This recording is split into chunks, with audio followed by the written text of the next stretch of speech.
شکلیں زندگی. علامات کبریٰ کا ذکر، بڑی علامتیں جو کہ بالکل خرق عادت کے انداز میں ہوگی، جن کا معاملہ جو ہے وہ آپ کے ناپ تول میں نہیں آ سکتا، آپ کی کیمسٹری فزکس ان کا جو ہے وہ نہیں کر سکتی، ادراک ہوگا یہ قیامت کی. ان میں نمبر ایک کیا ہے؟ ایک بہت بڑا دھواں آئے گا، پوری دنیا کو لپیٹے گا. نمبر دو، دجال کا ظہور ہوگا جو اپنی خدائی کا دعویٰ لے کر آئے گا اور بنوائے گا. اس کے ہاتھ میں ہو جائیں گے، قبضے میں ہو جائیں گے سارے ذرائع پیداوار کے. اس کی طرف بھی پہلا قدم اٹھ چکا ہو، ٹرپس کے نام سے معاہدہ ہو چکا ہے. کوئی ملک اپنا بیج پیدا نہیں کر سکتا. یہ بیج ہم نے ڈیولپ کیے ہیں. ان کے ڈیولپمنٹ سے پہلے تم ایک ایکڑ سے کتنی گندم لیتے تھے، آج کتنی لے رہے ہو؟ کس بنا پر؟ جینیٹکس کا جو کام ہم نے کیا ہے اس کی بنا پر ہو رہا. ہاں تو ہمارا حق ہے، اس کی رائلٹی ہمارے پاس آنی چاہیے. لہذا صرف ان اداروں سے، ملٹی نیشنل سے خریدا جائے گا بیج، اور بیج بھی وہ دیں گے وہ کہ جس سے جو فصل اگے گی وہ بیج نہیں لا سکتی، وہ بیج کا کام نہیں کر سکتی. جیسے آپ کو معلوم ہے کہ آپ کے ہاں جو گوشت کھایا جاتا ہے مرغے کا، تو مرغا وہ جو ہے اس میں مرغا ہو یا مرغی ہو، اس کے اندر کوئی وہ کیفیت ہی نہیں ہے. ان کے انڈے جو ہے ان سے آپ بچے حاصل نہیں کر سکتے. ہے تو انڈا، دیکھنے کو تو انڈا ہے، لیکن وہ بنڈا جو ہے اس سے بچہ تو نہیں حاصل کر سکتے. ایسے ہی وہ گندم کا بیج دیں گے، نظر آئے گی گندم، لیکن اس کے اندر وہ صلاحیت نہیں ہے کہ اس سے جو فصل اگے گی اس کا نتیجہ جو ہے وہ بھی آپ لے سکیں. یہ ہونا ہے، اللہ جانے. قدم اٹھ رہے ہیں ادھر. پھر یہ ہے کہ دابۃ الارض، زمین سے ایک حیوان نمودار ہوگا، زمین شق ہوگی. ابھی میں کہہ رہا ہوں خرق عادت ہے، یہ چیزیں وہ نہیں ہیں جو ہماری کسی حساب کتاب میں جو باتیں پہلے آئی ہیں وہ تو حساب کتاب میں آ رہی ہیں، ساری سمجھ میں آ رہی ہیں، ساری چیزیں مشاہدہ ان کا ہو رہا ہے. لیکن یہ ہے کہ دابۃ الارض، یہ کہتے ہیں کہ کوہ صفا، اس میں تو نہیں ہے حدیث میں، کوہ صفا پھٹے گا اور اس میں سے ایک حیوان دابہ وہ ظاہر ہوگا.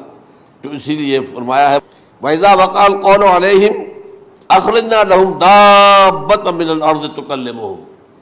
تو ہم اندر سے پیٹ کے چیر کر زمین کے پیٹ کو ایک حیوان کو برآمد کریں گے جو انسانوں سے بات کرے گا، گفتگو کرے گا.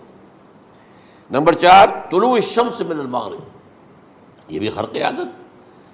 سورج تو طلوع ہوتا ہے مشرق سے، غروب ہوتا ہے مغرب میں، لیکن اس وقت معاملہ الٹا ہو جائے.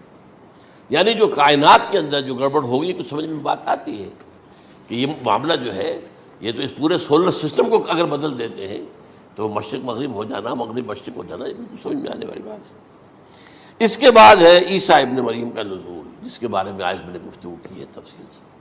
یہ نزول ہونا ہے، یہ علامات قیامت میں سے حضور نے بیان فرمایا ہے، اور قرآن مجید کی جو اصطلاحات ہیں اس کے حوالے سے میں نص قطعی جو ہے وہ میں آپ کے سامنے رکھ چکا ہوں. پھر یاجوج ماجوج کا ایک معاملہ ہے، یہ میں ابھی اس وقت زیادہ اس پر بات نہیں کر سکتا. حضرت عیسیٰ علیہ السلام کے نزول کے بعد دو کام ہوں گے. یہودیوں کا قلع قمع ختم، تمام یہود، ایک کام تو یہ ہونا ہے. اور نمبر 2، عیسائیت کا ختم ہو جانا. عیسائیت کی نفی کر دیں گے، بھائی تم مجھے خدا کا بیٹا بنائے بیٹھے ہو، میں تو خدا کا بیٹا نہیں ہوں، میں تو اس کا بندہ ہوں، رسول ہوں. میں نے تم سے کب کہا تھا کہ مجھے خدا کا بیٹا بناؤ. نمبر 2 یہ کہ وہ خنزیر کو قتل کر دیں گے. یعنی یہ تم نے خنزیر کب سے کھانا شروع کر دیا؟ میں تو تم کو نکاح اجازت دے کر گیا تھا، یہ تو شریعت موسوی میں حرام تھا، اور میں کہہ کر گیا تھا کہ یہی شریعت تم پر لاگو رہے گی. ہاؤ کم تم نے کیسے یہ؟ آج بھی بہت سے رومن کیتھولکس جو ہے وہ سور نہیں کھاتے، وہ اس میں ہے ان کے اندر کچھ نہ کچھ بات جو ہے جو حضرت عیسیٰ کی تعلیمات کا کچھ اثر ان کے ہاں ہے. میں تو ایک مرتبہ، یہ 1971 کی بات ہے، 4-5 دن کے لیے برسلز میں رکا تھا، اس لیے کہ وہاں مجھے ایک صاحب نے خط لکھا تھا کہ وہاں ایک نوجوان ہے ابھی اس ایمان لایا ہے اور اس کے کچھ مسائل ہیں، ہم کوشش کر رہے ہیں ان کے مسائل حل کریں، آپ بھی جا رہے ہیں. میں انگلینڈ جا رہا تھا تو واپسی پر آپ ان کے یہاں چند دن ٹھہرے. میں حیران ہوا. ویسے اس نے مجھے اپنے گھر ٹھہرایا نہیں، اس لیے کہ ماں باپ تو اس کے کرسچن تھے، اور پولیس کا چیف آفیسر اس کا باپ تھا، چیف آف پولیس فورس. اس نے مجھ سے ایک دن کھانے پہ بلایا، میں ہوٹل میں ٹھہرایا مجھے. اس نے کہا آپ اطمینان سے یہاں کھانا کھائیں، اس گھر میں نہ آج تک کوئی شراب کی بوند آئی ہے اور نہ ہی کوئی بوٹی آئی ہے سور کی۔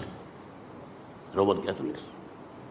اب اکلوتا بیٹا تھا یہ عبدالعزیز، اس نے بعد میں نام رکھا، وان کینٹر اس کا نام تھا جو کہ اوریجنل تھا، پھر اس نے نام رکھا عبدالعزیز وان کینٹر، پرانا نام بھی بحال رکھا۔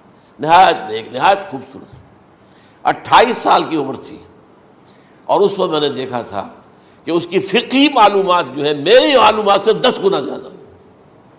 اس کی وجہ کیا ہے؟ وہ گیا تھا موراکو میں ایز اے ٹیچر، ملازمت کرنے، پیسہ کمانے، وہاں وہ مسلمانوں سے اس کا ہوا رفع ضبط ہوا، اسلام کی تعلیمات سامنے آئی، اسلام لے آیا۔ اب اکلوتا بیٹا ہے، اور ماں باپ جو ہے کرسچن کیتھولکس۔ جب وہاں سے واپس آیا تو پھر کہتے ہیں کہ ہمارے درمیان ایک معاہدہ ہے، وی آر لیونگ ٹوگیدر، لیکن یہ معاہدہ ہے ہم مذہب پہ بات نہیں کریں گے، بس باقی جو بھی ہے وہ ساتھ رہ رہے ہیں۔ لیکن میں حیران ہوا، مجھے معلوم نہیں تھا۔ اچھا، اس کے بعد اس نے جب اسلام کا فیصلہ کیا تو اس کے سامنے سوال آیا کون سی فقہ اختیار کروں؟ تو اس نے بڑی جو ہے تھورو اسٹڈی کی ہے تمام فقہوں کی، کمپیریٹو اسٹڈی، ان کو کرنے کے بعد پھر فائنل فیصلہ اس کا یہ تھا کہ حنبلی فقہ میں اختیار کروں۔ چاروں فقہوں میں سب سے لیٹسٹ حنبلی ہے، یعنی حنفی نمبر 1، پھر مالکی نمبر 2، پھر اس کے بعد شافعی نمبر 3، پھر یہ امام احمد ابن حنبل ہے۔ اور امام احمد ابن حنبل کے زمانے تک احادیث بہت بڑے پیمانے پر جمع ہو چکی تھی، جبکہ ابھی حضرت امام ابو حنیفہ کے زمانے میں کوئی اتنا زیادہ جو ہے حدیث کا بھی ذخیرہ نہیں بنا تھا۔ اسی پر تو لوگ حیران ہوتے ہیں کہ زیادہ حدیث امام ابو حنیفہ کے علم میں نہیں تھی، لیکن مجال ہے کہ ان کا کوئی فتویٰ جو ہے کتاب و حدیث کا، کتاب اور سنت کے خلاف ہو۔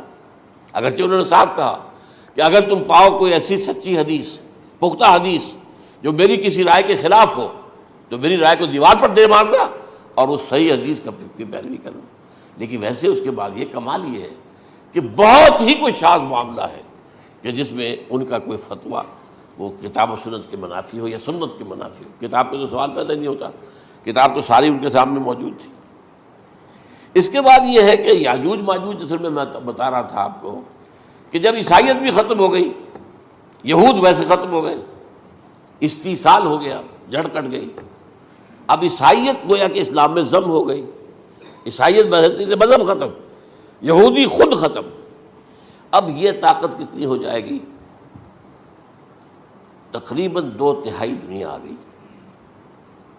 تمام اب عیسائی 2 ارب کے قریب ہیں، 1 ارب 90 کروڑ ہوں گے، یا مسلمان بھی 1 کروڑ 50-60 لاکھ ہیں، دونوں کو جوڑ لیجیے کتنے ہو گئے؟ 6 ارب کل آبادی ہے۔ لیکن اس کے بعد آتا ہے یاجوج ماجوج کا خروج۔ یہ یاجوج ماجوج میرے نزدیک چائنا اور رشیا ہے،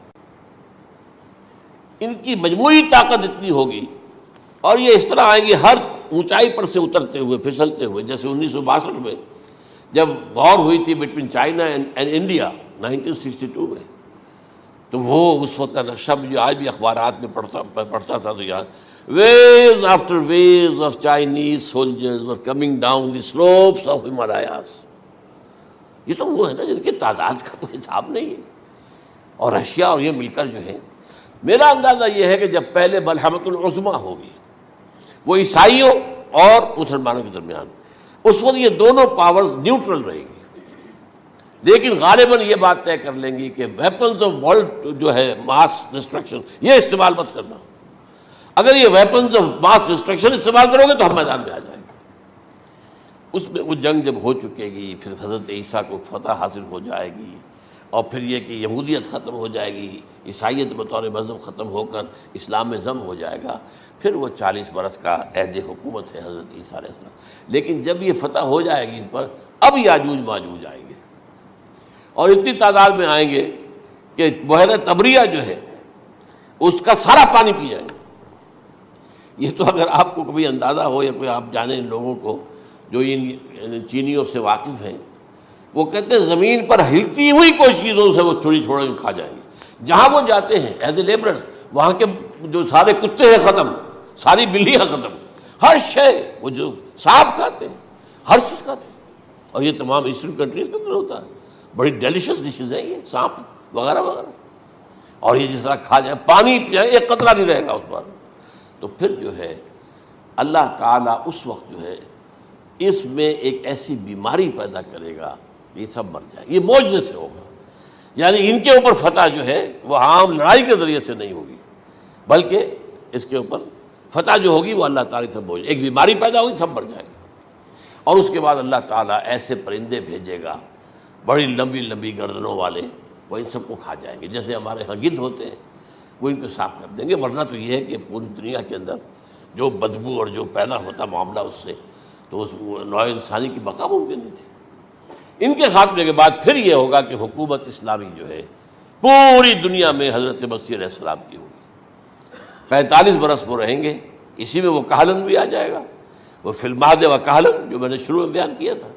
اسی میں پھر یہ ہے کہ وہ شادی بھی کریں گے، ان کی اولاد بھی ہوگی، اور پھر ان کا انتقال ہوگا تو حضرت حضور صلی اللہ علیہ وسلم کے حجرے میں، وہیں پر جہاں حضور اور ابو بکر اور عمر رضی اللہ تعالیٰ عنہم دفن ہیں، وہیں پہ ان کو دفن کیا جائے گا. اور قیامت کے دن حضور فرماتے ہیں کہ میں اور یہ تینوں ساتھ نکلیں گے. تو یہ ہے حالات و واقعات. بہرحال اس میں یہ ہے کہ یہ نوٹ کر لیجئے کہ جہاں تک ہمارے ہاں آج کل کا معاملہ ہے، میرے نزدیک میں یہ کہنے پر مجبور ہوں، جو رفع و نزول مسیح کو نہیں مانتا وہ کم سے کم منکر حدیث ضرور ہے. میں اس سے کم کا فتویٰ نہیں دے سکتا. اب یہ ہے کہ جو لوگ مہدی کو نہیں مانتے ان کا معاملہ میں مختلف سمجھتا ہوں. چند منٹ لے رہا ہوں آپ کے اور اس لیے کہ ان کی حدیثیں صحیحین میں نہیں ہیں، بخاری مسلم میں نہیں. اور یہ کہ بہرحال ان کا معاملہ جو ہے وہ ایسا نہیں ہے حضرت عیسیٰ کا. حضرت عیسیٰ کے آنے کا جو کچھ ہوگا وہ تو میں نے آپ کے سامنے بیان کر دیا. لیکن یہ ہے کہ حضرت مہدی ہمارے نزدیک اس میں خرق عادت کوئی ہے ہی نہیں. جیسے ہر صدی کے مجدد ہوتے ہیں، آخری صدی کے مجدد وہ ہوں گے، اور میرے نزدیک یہی آخری صدی ہے، اور اسی میں حضرت مہدی کا ظہور ہو جانا. سعودی عرب میں کوئی خانہ جنگی ہوگی کسی بادشاہ کے انتقال پر، اور پھر اس وقت یہ ظاہر ہوں گے. اس وقت ملک کے حالات کو سنبھالنے کے لیے لوگ ان کو زبردستی نکالیں گے، چھپے ہوئے ہوں گے ایک گھر میں. یہ حضرت ام سلمہ رضی اللہ تعالی عنہ کی روایت ہے کہ ایک بادشاہ کے انتقال پر یہ خانہ جنگی ہو جائے گی، اور ایک شخص مدینے سے بھاگ کر مکے میں چھپ جائے گا. یہ تو ہے ان کے الفاظ، میں توجیہ کر رہا ہوں. یہ لوگ ان کی طرف دیکھ رہے ہوں گے کہ یہ جو وقت آیا ہے فتنے کا ہماری قوم پر، ہمارے ملک پر، تو ان کی شخصیت ایسی ہے کہ یہ بیچ میں آئیں، صلح صفائی کرائیں، اور وہ جو ہے اس ذمہ داری سے بچ کر بھاگیں گے اور جا کر مکے میں چھپ جائیں گے. پھر لوگ انہیں تلاش کر کے نکالیں گے اور زبردستی ان کے ہاتھ پر بیعت کریں گے، ورنہ وہ اتنے بڑے منصب کو. اور پھر یہ بھی ہے، ایک حدیث میں آتا ہے یصلحو فی لیلۃ واحدہ، ایک رات میں ان کی مکمل اصلاح کر دیں گے. یعنی اگر کوئی تھوڑا بہت نقص اور عیب کوئی ہوا بھی، کوئی کمی کوتاہی ہوئی بھی، تو اللہ تعالیٰ ایک رات میں اصلاح کروا دیں. لیکن ہمارے نزدیک اس کے اندر کوئی خرق عادت ہے ہی نہیں. البتہ جو کہتے ہیں اہل تشیع، وہ خرق عادت ہے کہ ان کے 12ویں امام جو ہے وہ بچپن ہی کے اندر اس خوف سے کہ جو بنو عباس بادشاہ ہیں وہ ان کو قتل کر دیں گے، تو وہ ایک غار میں چھپا دیے گئے. اب وہ 1200 برس سے اس غار کے اندر چھپے ہوئے، اور اس کے بعد وہ ظاہر ہوگی، وہ امام مہدی ہوں گے. اس میں خرق عادت ہے. لیکن میں یہ کہتا ہوں کہ محض خرق عادت کی بنیاد پر ہم اس کی نفی نہیں کریں گے. کیوں؟ کیا ہم یہ نہیں مانتے کہ اصحاب کہف 300 برس تک سوئے رہے؟ یہ کیا عام بات ہے؟ حضرت عزیر علیہ السلام اللہ نے انہیں موت دی، موت، اور 100 برس کے بعد زندہ کر کے اٹھا لیا. تو خرق عادت حضرت عیسیٰ کو ہم اتنا بڑا خرق عادت مانتے ہیں کہ اٹھا کر آسمان پر، تیسرے آسمان کے اوپر ہیں، موجود ہیں، اب بھی ہیں. شب معراج میں تیسرے آسمان پر حضور کی ملاقات ان سے ہوئی. تو یہ خرق عادت کی بنیاد پر نفی نہیں ہم کرتے. ہو سکتا ہے، لیکن یہ کہ اس کے لیے ہمارے پاس کوئی دلیل نہیں، کوئی احادیث نہیں، کچھ نہیں، اس لیے ہم اس کو نہیں مانتے. البتہ خود وجود جو ہے حضرت مہدی کا وہ کوئی عجیب بات نہیں ہے. وہ تو جیسے پہلے بھی آئے ہیں ہمارے مجددین، ایسے مجدد ہوں گے اور دین کو تازہ کر دیں گے. ایک صحیح اسلامی ریاست جو ہے وہ عرب میں قائم ہو جائے گی دوبارہ. حضور نے فرمایا وہ عدل اور انصاف سے عرب کو اسی طرح بھر دے گا جیسے کہ وہ اس سے پہلے ظلم اور جور اور زیادتیوں کے سے بھری ہوئی ہوگی. تو یہ کام ہوگا، یہ تو مجدد کا کام ہوتا ہی ہے. اس حوالے سے. لیکن بہرحال میں نے پھر بھی کہا کہ اگر احادیث کی کمزوری کی وجہ سے کہ صحیح عین میں نہیں ہے، اگر کوئی شخص انکار کرے تو مجھے کوئی اعتراض نہیں ہے، ٹھیک ہے. لیکن جو حضرت عیسیٰ کے نفع سماوی اور حضرت عیسیٰ کے نزول کا انکار کرتا ہے، وہ کم سے کم، میں انہیں اور آگے کوئی فتویٰ نہیں دیتا کہ وہ کافر ہو گئے یا یہ ہو گیا یا وہ ہو گیا، لیکن منکر حدیث کے لائن میں تو وہ لازماً کھڑے ہو گئے.